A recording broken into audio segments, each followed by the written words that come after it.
नमस्कार विद्यार्थ्यांनो, माझे नाव आहे पंकज मते आणि आज आपण सुरू करणार आहोत इयत्ता 9वीतला गणित विषयातला धडा क्रमांक पहिल्याचा 9वा भाग. यात आपण काय शिकणार आहोत? संचांवरील क्रिया. तर चला सुरू करूया पुढच्या संचांवरील क्रिया अभ्यासाला. आता पहा, आपल्याकडे संच असतील आणि संचातील घटकांची संख्या आपल्याला काढायची असेल तर कसे करतात? संचातील घटकांची संख्या म्हणजेच number of elements in a set. समजा आपल्याकडे ए हा संच आहे ज्यामध्ये 3, 6, 9, 12, 15 हे 5 घटक आहेत. तसेच आपल्याला हा संच किंवा या संचामधील घटके दाखवायचे असेल तर आपण कसे दाखवतो? एन आपल्या कंसामध्ये संचाचे नाव असे दाखवतात. म्हणजेच आपण म्हणतो n of A, numbers in A set. म्हणजेच काय?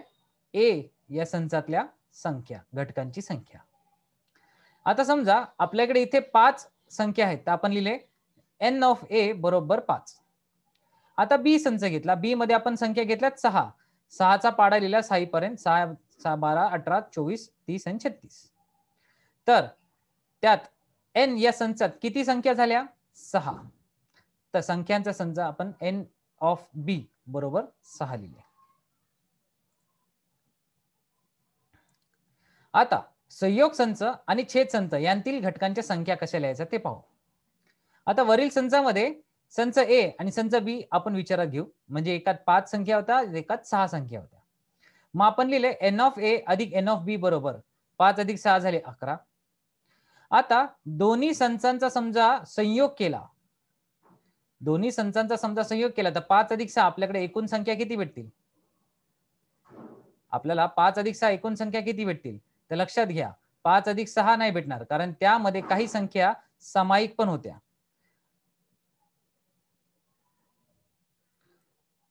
जर इथे पाहिले तर तुम्ही पाहू शकता 6 आणि 12 या दोन संख्या ह्या दोघांमध्ये सामायिक होत्या. तर दोन संख्या सोडल्या तर ह्या 1, 2, ह्या 5 आणि यातल्या दोन सोडल्या तर ह्या 4. 5 आणि 4 9. म्हणजे एकूण ए आणि बी चा संयोग जर केला तर आपल्याला एकूण किती संख्या भेटतील? 9 या संख्या भेटतील. पहा, म्हणून आपण लिहिले numbers in A union B set. म्हणजेच काय? ए युनियन बी म्हणजे ए संयोग बी या संचामधील संख्या आपल्याला किती भेटल्या? 9. आता संयोग करून एवढ्या भेटल्या. आता पाहू ए छेद बी काढू. ए छेद बी म्हणजेच काय? या दोन्ही संचांतल्या सामायिक संख्या त्या किती होत्या? 2 होत्या. पण आपण या 3 वस्तूंवरून किंवा ह्या दिलेल्या गोष्टींवरून आपण त्याची उत्तर काढू शकतो. कसे ते पाहू. आता इथे पहा, ए छेद बी काढू म्हणजेच ए संच आणि बी संच यामधील सामायिक घटक पाहू. आपल्याला माहिती आहे ह्या दोघांमध्ये सामायिक घटक होते 6 आणि 12 म्हणजेच टोटल एकूण 2 होते. आता ह्या सगळ्यांचा आपण विचार करून आता लक्षात घ्या, एन ऑफ ए म्हणजे ए संचातील संख्या आणि एन ऑफ बी म्हणजे बी संचातील संख्या. मोजताना ए छेद बी या संचांचे ए घटक 2 वेळा आले, म्हणजे यातही 2 वेळा आले आणि यातही 2 वेळा आले. म्हणजे हे या ए छेद बी म्हणजेच काय? ए आणि बी या दोघांच्या संचातील 2 समान संख्या होत्या, त्या बी मध्ये आणि ए मध्ये असणारच. त्यामुळे ते दोनदा मोजले गेले. मग 5 आणि 6 झाले 11, परंतु त्यांचा संयोग जेव्हा केला आणि त्याचा छेद जर पाहिला तर ते आल्या 2. तर पहा, एन ऑफ ए म्हणजेच काय? ए संचातील संख्या अधिक बी संचातील संख्या वजा आपण त्या दोघांमधील जर सामायिक संख्या म्हणजे ए छेद बी च्या संचातील संख्या जर वजा केल्या तर आपल्याला बरोबर 9 उत्तर येईल. ते 9 उत्तर कशाचे आहेत? ते 9 उत्तर आहे ए आणि बी या दोन संख्या, या दोन संचांचा जर आपण संयोग केला तर त्या जितक्या संख्या येतील त्या आपल्याला असतील 9. मग आपल्याला यावरनं काय कळले? जर आपण एन ऑफ ए अधिक एन ऑफ बी वजा एन ऑफ ए आपला छेद संच बी जर केला तर आपल्याला कशाचे उत्तर भेटेल? एन ऑफ ए संयोग बी या संचाचे. तर हे आहे आपले उत्तर.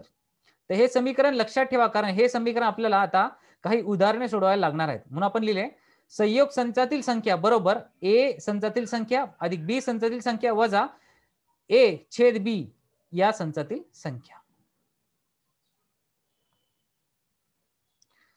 आता आपण यांची वेन आकृती काढली, ज्यात ए आणि बी च्या संख्या लिहिल्या आणि त्यातल्या सामायिक संख्या लिहिल्या.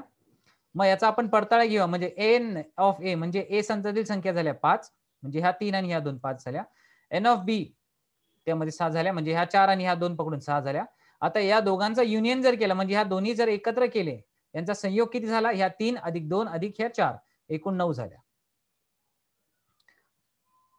पण यातल्या सामायिक संख्या कुठल्या आहेत? ह्या 2च आहेत. त्या आपण लिहिल्या. ए संयोग ए छेद बी या संचात संख्या किती झाल्या? फक्त 2. मग आपण ह्या दोघांचा संयोग जर पाहायला गेला, ए आणि बी या संचाचा संयोग जर पाहायला गेला, तो कसा लिहितो? एन ऑफ ए अधिक एन ऑफ बी वजा एन ए छेद बी. मग त्याचे उत्तर जर पाहिले तर 5 अधिक 6 वजा 2 केले तर 9 आले, म्हणजे आपले बरोबर उत्तर आले. याचा अर्थ काय? आपण लिहिलेल्या ह्या जे समीकरण होते, हे सूत्र होते, हे सगळ्यात महत्वाचे आहे आणि हे बरोबर आहे, हे आपण यातून ठरवू शकतो. आता लक्षात ठेवा, ए संयोग बी मधील संख्या ह्या बरोबर ए संचातील संख्या अधिक बी संचातील संख्या वजा ए छेद बी यातील संख्या, म्हणजे सामायिक संख्या याची वजाबाकी. किंवा आपण ह्या दोघांमध्ये सामायिक संख्या कुठल्या आहेत त्याही काढू शकतो, किंवा ह्या दोघांमध्ये एकूण संख्या कशा आहेत त्याही बघू शकतो. म्हणजे एन ऑफ ए म्हणजे ए संचातील संख्या अधिक बी संचातील संख्या बरोबर ए मधील या ए संचातील आणि बी संचाचा संयोग केला तर त्यातील एकूण येणारी संख्या, आणि एन ऑफ ए यू बी म्हणजेच काय? ए आणि बी यातील छेद संच म्हणजे यांच्या सामायिक संख्या, या दोघांची बेरीज. आता वरील संचांवर आपण आधारित काही शाब्दिक उदाहरणे घेऊ. आपण उदाहरण घेऊया. एका वर्गात 70 विद्यार्थी आहेत, त्यांपैकी 45 विद्यार्थ्यांना क्रिकेट हा खेळ आवडतो, 52 विद्यार्थ्यांना खो खो हा खेळ आवडतो. असा एकही विद्यार्थी नाही की ज्याला यांपैकी एकही खेळ आवडत नाही. तर क्रिकेट आणि खो खो हे दोन्ही खेळ आवडणाऱ्या मुलांची संख्या काढा आणि फक्त क्रिकेट आवडणारे मुले किती?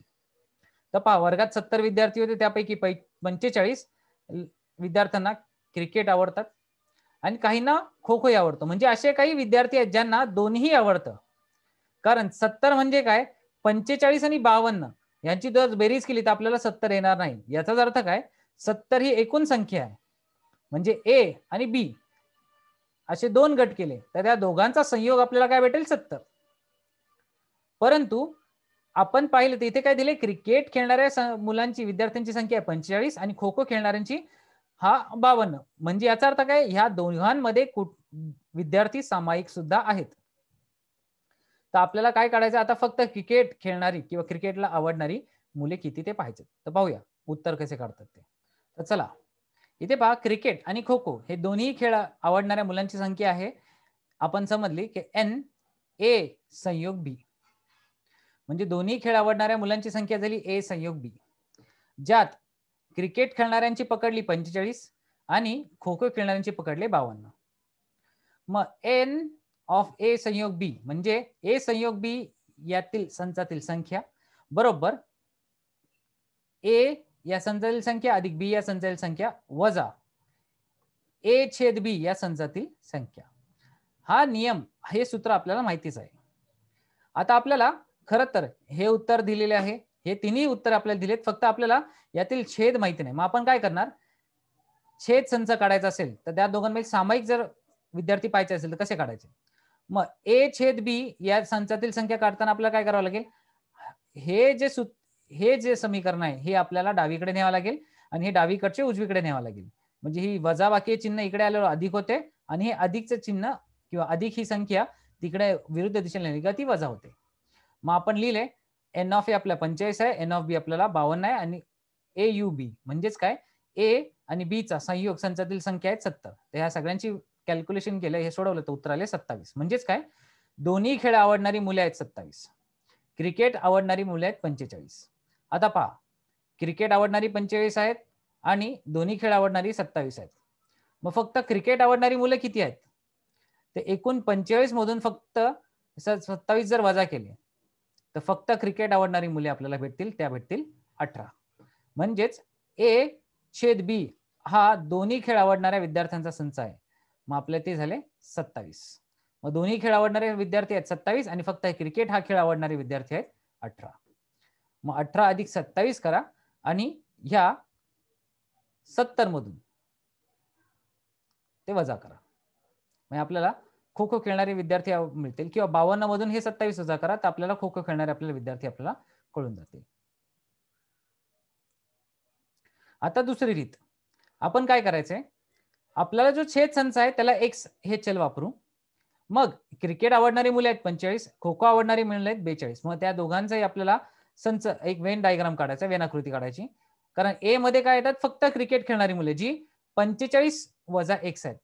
कारण 45 मध्ये क्रिकेट आणि खो खो आवडणारी दोन्ही मुले आहेत, पण आपल्याला फक्त क्रिकेट खेळणारी मुले पाहिजेत. तर आपण काय केले, हा जो एक्स आहे ज्यामध्ये दोन्ही खेळ आवडणारी मुले आहेत, तर 45 मधून हे दोन्ही खेळ आवडणारी मुले जर काढली तर आपल्याला फक्त क्रिकेट खेळ आवडणारी मुले भेटतील. तसेच बी मध्येही तेच केलं, तर 52 वजा एक्स केले. म्हणजेच का एक्स हा जो सामायिक आहे तो आपण 52 मधून वजा केला, तर फक्त खो खो खेळणारी मुले आपल्याला कळतील. आता आपल्याला माहिती आहे, एकूण दोघाही संचांचा किंवा क्रिकेट आणि विद्यार्थी पूर्ण विद्यार्थ्यांची आपल्याला जर संयोग केला तर आपल्याला किती मिळतात, 70 मुले मिळतात किंवा 70 विद्यार्थी मिळतात. हे आपल्याला प्रश्नातच दिले होते. मग आपण लिहितले कसे, ए छेद बी या संचाचा संख्या ही बरोबर एक्स मानली होती, आणि त्याचं उत्तर किंवा त्याचं सूत्र आपण मागे पाहिलं. ए या संचातील संख्या अधिक बी या संचातील संख्या वजा ए संयोग बी या संचातील संख्या. तर 45 अधिक 52 वजा 70 केलं तर उत्तर आले 27. याचा अर्थ काय, एक्स ची संख्या भेटली 27. आता आपल्याला काय काढायचंय, फक्त क्रिकेट आवडणारी मुलांची संख्या काढायची. तर 45 वजा 27 केले तर उरले 18.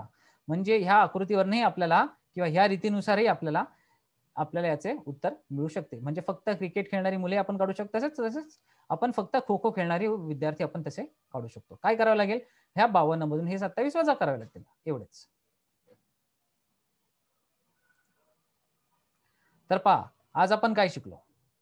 आपण शिकलो काय, तर आपण कुठल्याही दोन संख्या दिल्या असतील, कुठल्याही दोन संचांची संख्या दिली असेल, तर त्यांच्या संयोग वरून आपण त्यामधले छेद संच काढू शकतो किंवा सामायिक संख्याही काढू शकतो, किंवा त्या उलटाही करू शकतो. म्हणजे दोघांमध्ये सामायिक संख्या माहिती असतील आणि दोन्ही संचांतील आपल्याला संख्या जर माहिती असेल, तर दोन्ही संचातील संयोग संख्या, म्हणजे दोन्ही संचांचा जर संयोग केला तर त्यावरून मिळणाऱ्या संख्यांचाही आपण कॅल्क्युलेशन किंवा गणित मांडू शकतो. आता आपण इथेच थांबूया. पुढच्या भागामध्ये आपण शिकूया यावरील आधारित उदाहरणे आणि सराव संच. तोपर्यंत धन्यवाद.